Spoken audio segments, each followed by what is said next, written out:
ወዳጆቼ መስጠት የመውደድ ቋንቋ ነው። ጻፉ። መስጠት የመውደድ ቋንቋ ነው። መስጠት ምንድነው የምትሉ ሰዎች ገንዘብ መስጠት፣ ጊዜ መስጠት፣ ያላችሁን ነገር ማካፈል መስጠት የመውደድ ቋንቋ ነው። ምክንያቱም የእግዚአብሔር ቃል ሲናገር እንደዚህ ይላል፣ እግዚአብሔር አንድያ ልጁን እስኪሰጠን ድረስ እንዲሁ ወዶናልና ተብሎ እንደተጻፈ ማለት ነው። ስለዚህ መስጠት የመውደድ ቋንቋ ነው። መስጠት የፍቅር ቋንቋ ነው። መስጠት ምንድነው የምትሉ ሰዎች ካላችሁ ደግሞ ጊዜህንና ገንዘብህን ለእግዚአብሔርና ለሌሎች አገልግሎት እንዲውል ማድረግ ማለት ነው። አንዳንዶቻችን ጊዜ አለን፣ ሌሎቻችን ገንዘብ አለን። ገንዘባችንና ጊዜያችንን ለሌሎች ሰዎች አገልግሎትና ለእግዚአብሔር አገልግሎት እንዲውል ማድረግ ማለት ነው መስጠት ማለት። ሌላ ምንም የተወሳሰበ ትርጉም አያስፈልገውም። እኔ ስሰጥ እያልኩ ያለሁት ነገር ምንድነው? ገንዘብም ልስጥ፣ ጊዜም ልስጥ፣ ታለንቴንም ልስጥ፣ ያለኝን ነገር ልስጥ። የምሰጠው ነገር ለእግዚአብሔርና ለሰዎች አገልግሎት እንዲውል ማለት ነው መስጠት ማለት። ስለዚህ በዋነኛነት ስለ መስጠት ስታስቡ ስለ ፍቅር እንድታስቡ፣ ስለ መውደድ እንድታስቡ፣ የመውደድ ቋንቋ እንደሆነ እንድታስቡ። በተለይ ይሄ ጉዳይ ደግሞ ለሴቶች በግሪክ መተርጎም አያስፈልገኝም፣ በጣም ግልጽ ነው። ሴቶች ስጦታ መስጠት ይወዳሉ፣ ስጦታ መቀበልም ይወዳሉ። ዞሮ ግን ለምሳሌ ገና የስጦታ ወቅት ነው። ታውቃላችሁ፣ እግዚአብሔር ልጁን ለኛ የሰጠበትን የፍቅር ስጦታውን አስበን የምናመሰግንበት ነው። ግን የሚወዳችሁ ሰው ስጦታ እንዲሰጣችሁ ኤክስፔክት ታደርጋላችሁ። በዛም አለ በዚህ ሰው ሳይወዳችሁ ሊሰጣችሁ ይችላል። በእንገል ላይ በተለያየ መልኩ ከሰባዊነት ተነስታችሁ ልትሰጡ ትችላላችሁ። አንዳንድ ጊዜ ግን በጣም ለምትወዱት ሰው የሚተረጎም የፍቅር ቋንቋ እንደሆነ ማወቅ በጣም ጥሩ ነው። ወዳጆቼ ፍቅር ራሱን አሳልፎ በመስጠት ህይወቱን ያገኛል። ጻፉ። ፍቅር ራሱን አሳልፎ በመስጠት ህይወትን ያገኛል። ፍቅር ህይወትን የሚያገኘው ራሱን አሳልፎ በመስጠት ነው። ፍቅር የሚባለው ነገር በሰዎች መካከል፣ በማህበር መካከል፣ በቤተ ክርስቲያን መካከል ኤግዚስት የሚያደርገው ራሱን አሳልፎ በመስጠት ነው። በነገራችን ላይ በሁለት ፍቅረኛሞች መካከል ፍቅር የሚባለው ነገር አንዱ ለሌላው ራስን አሳልፎ በመስጠት ህይወትን የሚያገኝ ነገር ነው። በሁለት የሚዋደዱ በሁለት የሚፋቀሩ አካሎች መካከል አንዱ ለሌላው እንደዚሁም በምላሹ ተቀባዩ ለሰጪው ራሱን አሳልፎ በመስጠት የሚፈጠረው ነገር ፍቅር ይባላል። ስለዚህ መስጠት ሲባል ማሰብ ያለባችሁ በዋነኛነት የመውደድ ቋንቋ፣ የፍቅር ቋንቋ ፍቅር ራሱን በመስጠት ህይወትን የሚያገኝበት እንደሆነ ማወቅ በጣም አስፈላጊ ነው። እግዚአብሔር የመስጠት ሁሉ ደግሞ ምንጭ ነው። ጻፉ። እግዚአብሔር የመስጠት ሁሉ ደግሞ ምንጭ ነው። መስጠትን እኛ ከሰው አይደለም የተማርነው፣ ከሰው አይደለም ያወቅነው፣ ከራሱ ከእግዚአብሔር ነው። ለምሳሌ ጌታ ኢየሱስ ክርስቶስን እግዚአብሔር አብ ሲሰጠን በጣም ብዙ ፕላኔቶች አሉት፣ በጣም ብዙ መላእክቶች አሉት፣ በጣም ብዙ ብር ወርቅ አለው። ነገር ግን ሲሰጠን የሰጠን ካሉት መላእኮች ካሉት ፕላኔቶች መካከል አንዱን ሳይሆን አንድያ ልጁን ነው በመስጠት እግዚአብሔር አምላክ ለሰው ልጆች ፍቅሩን የገለጠው። እሱ ብቻ አይደለም ወዳጆቼ፣ የሰውን ልጅ በኤደን ገነት ፈጥሮ እግዚአብሔር አምላክ በነፃ ይሄ የምትስቡትን ኦክሲጅን በክፍያ ቢሆን ኖሮ የኢትዮጵያ ነጋዴ ስቶክ የያዘ መከራችንን ነበር የሚያሳየን። ቤዚክ የሆኑ ነገሮች በአጠቃላይ በነፃ ከእግዚአብሔር የተሰጠን ነው። እጃችንን አውጥተን ሰው አልሆንም።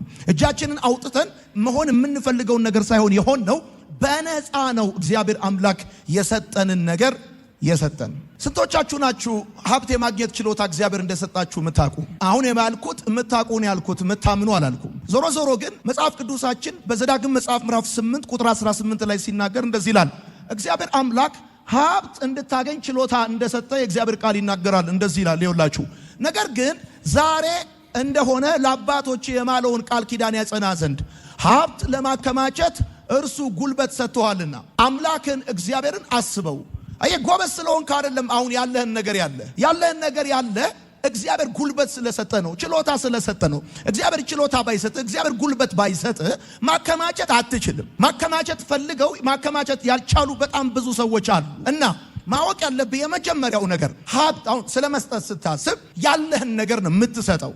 ኦኬ፣ ይሄ ያለህ ነገር እንዲኖርህ ያገኘውን ነገር እንድታገኘው አንተ አቅም እንዲኖርህ ችሎታ እንዲኖርህ ይሄንን ችሎታ የሰጠ አይደለም ሀብቱን ያገኘህበትንም ችሎታ ራሱ ከእግዚአብሔር ተቀብለ ነው እንጂ ከየትም አምጥተው አይደለም። ስለዚህ ማወቅ መጀመሪያ መረዳት ያለበት ሰው እሱን ነው በዋንኛነት ማለት ነው። ወዳጆቼ በህይወታችሁ እንድታቁም ፈልገው ነገር ምንድነው? ፈገግታ ትሰጣለህ፣ ፈገግታ ትቀበላለህ። እቅፍ ትሰጣለህ፣ እቅፍ ትቀበላለህ። ይቅርታ ትሰጣለህ፣ ይቅርታ ትቀበላለህ። ገንዘብ ትሰጣለህ፣ ገንዘብ ትቀበላለህ። ህይወት በእንደዚህ አይነት ድርና ማግ የተሰራች እንደሆነ ማወቅ አለባችሁ። አንዳንዶቻችሁ ፈገግታ አሰጡም። ለምሳሌ ወደዚህ ጉባኤ ስትገቡ ፈገግታ አሰጥም። የቆመው ዲያቆን ፈገግታ አይሰጥህም። ፈገግታ ትሰጣለህ፣ ፈገግታ ትቀበላለህ። ልክ ሌላ ቦታ ስትጫወቱ ስትደሰቱ እንደልባችሁ ስትሆኑ ታበቁና ቤተክርስቲያን ስትመጡ ሲሪየስ የሚያጫውታችሁ ሰዎች ግን በደና ነው እንዴ? ከጣራ በላይ ስትስቁ ቆይታችሁ ልክ ቤተክርስቲያን ስትመጡ የምታስፈራሩን ሰዎች በደና ነው ወይ? እና ምን ላችሁ ፈልጌ ነው፣ ፈገግታ ትሰጣለህ፣ ፈገግታ ትቀበላለህ። ፍቅር ትሰጣለህ፣ ፍቅር ትቀበላለህ። ቢግ ሃክ ትሰጣለህ፣ ቢግ ሃክ ትቀበላለህ። እና ማወቅ ያለበት በመሰረታዊ ደረጃ ሳትሰጥ የምትቀበለው ነገር እንደሌለ ማወቅ አለበት። ከዛ በተረፈ ባለው የህይወት መንገድ ላይ ደግሞ እንድትረዳ የምፈልጋቸውን ሐሳቦች ከዚህ በመቀጠል እናነሳቸዋለን። ስለዚህ የመስጠትን ኃይል መረዳት በጣም ተገቢ ነው። እኔ ብዙ ጊዜ ሳስተምር ወይም ሳገለግል እንደዚህ ይላል፣ ሰዎች ከኔ እንዲማሩ የምፈልገው አንዱና መሰረታዊ ጉዳይ መስጠት የሚባለው ህይወት ነው። መስጠት ምን ማለት ነው ብለን ስንል መነሻ ላይ እንደዚህ ብለናል፣ ጊዜያችንና ጉልበታችንን ለእግዚአብሔርና ለሰዎች አገልግሎት እንዲውል መፍቀድ ማለት ነው መስጠት ማለት ብለናል። እሺ፣ በሁለተኛ ደረጃ ደግሞ መስጠት ማለት እግዚአብሔር የሁሉ ባለቤት እንደሆነ እውቅና መስጠት ማለት ነው። ትሰጣለህ ማለት እግዚአብሔር የነገሮች ሁሉ ባለቤት እንደሆነ አክኖሌጅ ታደርጋለህ፣ እውቅና ትሰጣለህ ማለት ነው። አትሰጥም ማለት እውቅና አትሰጥም ማለት ነው። አንተ በጠቅላላ የኖረህን ነገር የኖረህ በዘዳግም መጽሐፍ ምዕራፍ 8 ቁጥር 18 ላይ ሀብት እንድታከማች እግዚአብሔር አቅም ሰጥቶ ነው ያከማቸው። እሺ፣ ከዛ ሲቀጥል የእግዚአብሔር ቃል እንደሞ ስታነበው መስጠት ማለት ሞኝነት ማለት አይደለም። መስጠት ማለት ማባከን ማለት አይደለም። መስጠት ማለት አላዋቂነት ማለት አይደለም። አንዳንድ ጊዜ ሰዎች ስትሰጧቸው የነሱ ብልጦች እናንተ ሞኞች ምናምን እንደሆኑ ይታሰባል። ወይም ደግሞ ስትሰጡ ካላዋቂነት የተነሳ ስለተረፋችሁ ስለሞላላችሁ ግዴ ላይ ስለሆናችሁ የምትሰጡ እንደሆነ አድርገው ሰዎች ያስባሉ። ነገር ግን አይደለም። መስጠት ያላችሁ ሁሉ ነገር ባለቤት እግዚአብሔር እንደሆነ እውቅና መስጠት ማለት ነው። እስቲ አሜን በሉ ወዳጆች። ሲጀመር ከሰጠንም የምንሰጠው የተሰጠንን ነው እንጂ የራሳችንን አይደለም። እስቲ ከናንተ መካከል የራሱን ሰጥቶ የሚያቅሰው እጁን ያሳየኝ። በፍጹም ኖዋን ሰጣችሁም ከሆነ የተቀበላችሁትን ነው እንጂ የሰጣችሁት የናንተ የሆነ ነገር አንዳችም ነገር ሰጣችሁ አታውቁም። ተቀበላችሁ ነው የሰጣችሁት። እንደው መጽሐፍ ሲናገር እንደዚህ ይላል ቆሮንቶስ ላይ፣ ሞትም ቢሆን ህይወትም ቢሆን ያለውም ቢሆን የሚመጣውም ቢሆን የናንተ ነው፣ እናንተም የክርስቶስ ናችሁ፣ ክርስቶስም የእግዚአብሔር ነው አለ። በሌላ አማርኛ ምን ማለት ነው? እናንተ የክርስቶስ ከሆናችሁ የናንተ የሆነው ነገር የናንተ አይደለም። ሞትም ቢሆን ህይወትም ቢሆን ያለውም ቢሆን የሚመጣውም ቢሆን ዓለምም ቢሆን አለና የናንተ ነው አለ። እሺ፣ ከዛስ እናንተም የክርስቶስ ናችሁ። ስለዚህ በሌላ አማርኛ እኔ ካልሆንኩኝ የኔ የሆነው የኔ አይደለም ማለት ነው። ስለዚህ አንድ ነገር እርግጠኛ ናችሁ፣ ስትሰጡ ለማንም ስጡ፣ ለደሃ ስጡ፣ ለቤተሰብ ስጡ፣ ለእግዚአብሔር ቤት ስራ ስጡ። ስትሰጡ ያላችሁ ሀብት ሁሉ የናንተ እንዳልሆነ እውቅና እየሰጣችሁ እንደሆነ ማወቅ በጣም ተገቢ ነው። በመዝሙር መጽሐፍ ምዕራፍ 50 ላይ የእግዚአብሔር ቃል ሲናገር እንደዚህ ይላል፣ የምድረ በዳ አራዊት ሁሉ በሺህ ተራሮች ላይ ያሉ እንስሶችም የኔ ናቸው።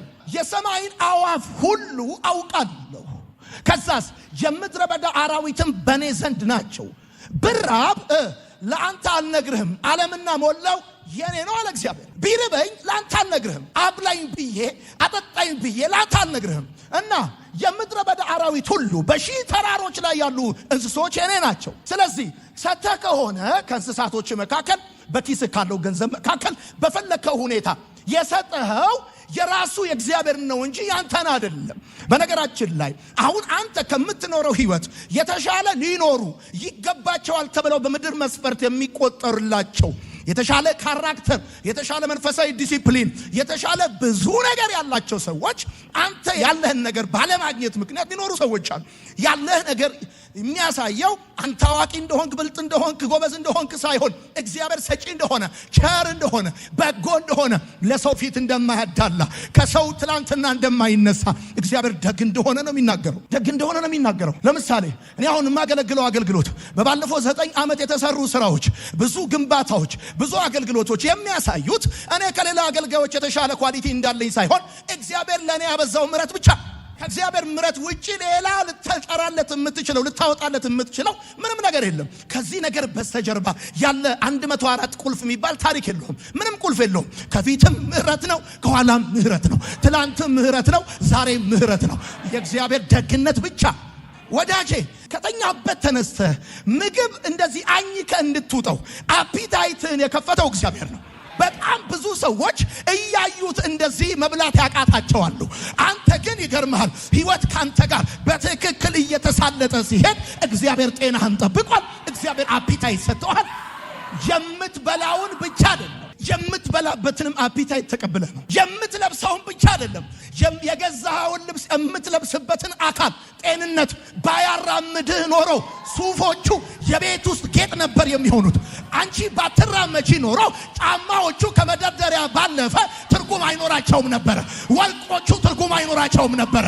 እና እንኳን አይደለም ብርና ወርቁ ጫማና ልብሱ ቀርቶ እነዚህን እንኳን የምታረጉባቸው ሰውነታችሁ በጤንነት የተራመዱት ጤንነትን ከእግዚአብሔር ተቀብላችሁ። እውቅና የሚሰጥ ሰው ካለ አሜን ይበል። ከእግዚአብሔር ተቀብዬ ነው የሚል ሰው ካለ አሜን ይበል። ትርጉም እኮ አይኖረውም ነበር። ይገርማል። አንዳንድ ሰዎችን ጠይቃቸው በሞቱ የተወሰነ ወር በኋላ እኮ ልብሶቻቸው ተጠቅላላ ተወስደው ለነዳያን የሚሰጡት። እሺ ወዳጆቼ እና ምላችሁ ፈልጌ ነው ብንሰጥም የራሳችንን አልሰጠንም፣ ሰተናናቅ። ለዚህ ነው አንዳንድ ሰዎችን ሳገኛቸው ወይም ደግሞ ከኔ ሲሰናበቱ ወይም ደግሞ ሲሪየስ የሆነ ዲስከሽን ስናደርግ የኔ ውለታ የለባችሁም እላቸዋለሁ። እኔ ጋር ያለው ሁሉ ተቀብዬ ነው እንጂ የኔ አይደለም። ያባታችሁ ነው እንጂ የኔ አይደለም። ያለኝን ነገር በጠቅላላ ሰጥቶኝ ነው እንጂ ከራሴ የሰጠሁት ሰው የለም። ከራሴ ያደረግኩለት ሰው የለም። ምናልባት እኔ እግዚአብሔር እንዲያቀብላችሁ ፍቃዴን በመስጠቴ ምክንያት የመፈለግ ወራታችሁ እንዲያጥር ሚና ተጫውቼ ካልሆነ በስተቀር ከኪሴ የሰጠኋችሁ ሰዎች የላችሁም። እናንተም ለድሃም ስጡ፣ ለቤተሰብ ለቤተ ክርስቲያንም ስጡ፣ ለሀገር ምንም ስጡ። ከራሳችሁ ሰጥታችሁ አታውቁም። በሰማይም በምድርም ከምድርም በታች ያለው ሁሉ የኔ ነው አለ እግዚአብሔር። እሱ ብቻ አይደለም። አንደኛ ዜና መጽሐፍ ምዕራፍ 29 ቁጥር 14 ላይ ሁሉ ካንተ ዘንድ ነውና ከእጅም የተቀበልነውን ሰጥተናልና ይህንን ያህል ችለን ልናቀርብልህ እኔ ማን ነኝ? ህዝቤስ ማን ነው? አባቶቻችን ሁሉ እንደነበሩ እኛ በፊት ስደተኞች ምጻተኞች ነን። ዘመናችንን በምድር ላይ እንደ ጥላ ናት፣ አትጸናም። ይሄን እኮ የሚናገረው እኮ ዳዊት ነው። ይገርማችኋል። ንጉሡ እኮ ነው ይሄን የሚናገረው። እንደዚህ ይላል፣ ሁሉ ካንተ ዘንድ ነውና ከእጅም የተቀበልነውን ሰጥተናልና። እኛ የሰጠነው ከእጅ የተቀበልነውን ነው። ሁሉ ካንተ ዘንድ ነው። ከኛ ዘንድ የሆነ ነገር የለም። ከእጅ የተቀበልነውን ሰጥተናልና ይህን ያህል ችለን ልናቀርብልህ ሲጀመር ራሱ ልናቀርብልኛ we don't deserve አናረግም ነበር። ለምን ካልከኝ እንኳን እኛ አይደለንም አባቶቻችን ምጻተኞች ነበሩ። አባቶቻችን እንኳን ምስኪኖች ነበሩ። እኛ ማነን? የኋላ ታሪካችን ይፈተሽ። ለዚህ ክብር የበቃ ነው አንተ ስለሰጠህን ነው፣ አንተ ሰው ስላደረከን። አሚን ነው ወይ?